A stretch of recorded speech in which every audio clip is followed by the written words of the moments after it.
আসসালামু আলাইকুম, সবাই কেমন আছেন? আশা করি ভালো আছেন। আলহামদুলিল্লাহ আমিও ভালো আছি। তো আজকে রান্না করতেছি আর আপনাদের সাথে কিছু কথা শেয়ার করতেছি।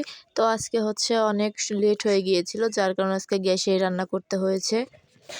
আজকে কতটা দিন হয়ে গিয়েছে মায়ের সাথে বসে সেহরি খাওয়া হয় না, মায়ের সাথে বসে ইফতারি করা হয় না। মাকে আর সুন্দর করে বলে কখনো ডাক দিয়ে বলি নাই যে মা রান্না হলে আমাকে ডাক দিও। আজকে অনেকগুলো বছর হয়ে গেছে ভাইয়ের সাথে খুনসুটি করি না, ভাইয়ের কাছে কোনো কিছু আবদারও করি না। কারণ হচ্ছে ভাইয়ের সংসার নিয়ে ব্যস্ত, বোনের সংসার নিয়ে ব্যস্ত।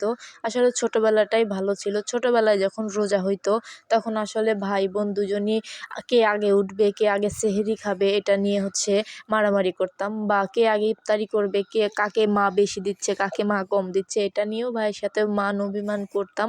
তারপরেও সেই সময়টা অনেক ভালো ছিল। আজকে কত বছর হয়ে গেছে সংসারের জন্য সব কাজ করেও কারো মন পায় না। আর ইফতারির আগে যদি শুধু মাকে একটু শরবতটাও গুলিয়ে দিতাম, মা অনেক খুশি হইতো। আর সংসারে আসার পরে বুঝতে পারলাম আসলে সংসার কি জিনিস বা মা কি জিনিস। তো যাদের মা বেঁচে আছে তারা অবশ্যই আলহামদুলিল্লাহ বলবেন।